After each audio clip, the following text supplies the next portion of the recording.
नमस्कार दोस्तों, मैं खुशी।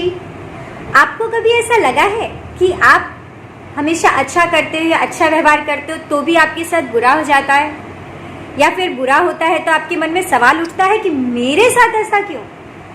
मेरे मन में भी उठता था।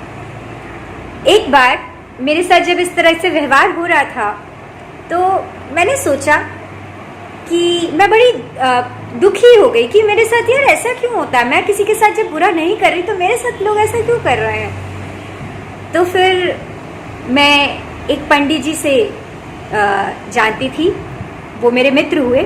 तो मैंने उनसे कहा कि आप कर्म फल की बात करते हैं और बताइए मैंने ऐसा कौन सा कर्म कर दिया है जो मेरे साथ इस तरह का व्यवहार हो रहा है। मुझे तो कुछ याद नहीं पड़ता, आप देख के हाथ देख के बता दीजिए, कुछ देख के बता दीजिए कि मैंने आखिर ऐसा क्या किया है। तो उन्होंने मुझे कहानी सुनाई। वो कहानी मैं आपको सुना रही हूँ क्योंकि मुझे बहुत रिलीफ मिला उस कहानी से। एक राजा थे, उनको एक समस्या आई और उस समस्या को सुलझाने के लिए उन्होंने पूरे शहर के विद्वानों को बुलाया, लेकिन समस्या का समाधान नहीं हो पाया। तो उन्होंने वजीर से कहा कि भाई अब क्या किया जाए। तो वजीर ने कहा एक आदमी है जो आपकी समस्या सुलझा सकता है, लेकिन वो आपके पास नहीं आएगा, आपको उसके पास जाना पड़ेगा। बोले अच्छा, कहाँ है वो, मैं जाऊंगा। तो बोले कि उसका घर का रास्ता बहुत कठिन है, आपको दिक्कत होगी, कि आप नहीं जा पाएगा। तो नहीं, मेरी समस्या बहुत गंभीर है, मैं जाऊंगा, मुझे समस्या का हल चाहिए, तो मुझे पता बताओ। तो वजीर उनको पता बताता है और कहता है वहां उनके पास आपको अकेले ही जाना पड़ेगा, अगर आप किसी और के साथ गए तो वो आपको हल नहीं बताएंगे। तो वो बोले ठीक है, मैं अकेले चले जाऊंगा। तो वो चले गए और जब बहुत खराब सा रास्ता था, बहुत कष्ट करके वो वहां पर पहुंचे। जब पहुंचे तो बाहर आवाज आ रही थी लड़ने की, कोई लेडीज बहुत जोर जोर से चिल्ला रही थी। तो उन्होंने झांक के देखा तो देखा कि पंडित जी जो है वो खाना खा रहे हैं और उन्होंने दाल मांगी अपनी पत्नी से कि थोड़ी सी दाल दे दो। तो उसकी पत्नी ने दाल देने की बजाय कटोरा सर पे फेंक दिया कि खाली परेशान करते रहते हैं मुझे, ये दे दो वो दे दो। राजा सोचे हे भगवान, इसकी तो खुद की अपनी इतनी बड़ी प्रॉब्लम है, ये क्या मेरी प्रॉब्लम सुलझाएगा। वो जाने लगे। जब वो जाने लगे तो अंदर से आवाज आई, अरे राजन, इतनी दूर जब आ ही गए हो तो मिल ही लो, समस्या पूछ ही लो अपनी। तो राजा ने सोचा इसको कैसे पता चला, मैं तो अंदर गया नहीं। फिर सोचा हो सकता है देख लिया हो, चलो कोई बात नहीं। तो राजन उनके पास गए, बोले कि मैं क्या आपको अपनी समस्या बताऊं, आप तो खुद इतनी बड़ी समस्या में हो, आप ऐसी पत्नी को छोड़ क्यों नहीं देते जो आपके साथ ऐसा व्यवहार करती है, देखिए आपका सर फोड़ दिया और फिर भी आप इससे कुछ नहीं बोलते हो। वो बोला राजन, मुझे जो दिखाई देता है ना वो आपको नहीं दिखाई दे रहा है, आप वो उसको भी नहीं दिखाई दे रहा है। तो बोले क्या? कहता है कि आपको सिर्फ ये जन्म दिखाई दे रहा है, अभी जो हो रहा है ये दिखाई दे रहा है, लेकिन मुझे पता है कि पिछले जन्म में ये एक गाय थी और मैं एक कौवा था।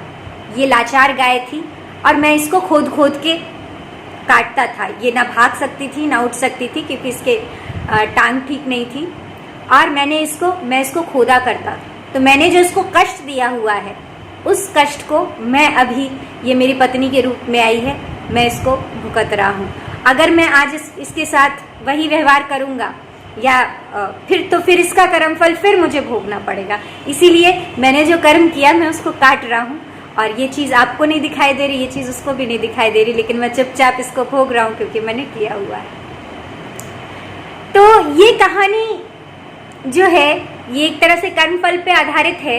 इस पे आपको विश्वास हो सकता है या नहीं भी हो सकता है, या मैं इस पे विश्वास करूं चाहे नहीं करूं, लेकिन एक चीज तो पक्की है कि हमारी छोटी सी फुंसी भी हमें बिना कारण नहीं होती है। हम ये नहीं कह सकते कि हमने कुछ नहीं किया और ये हो गया।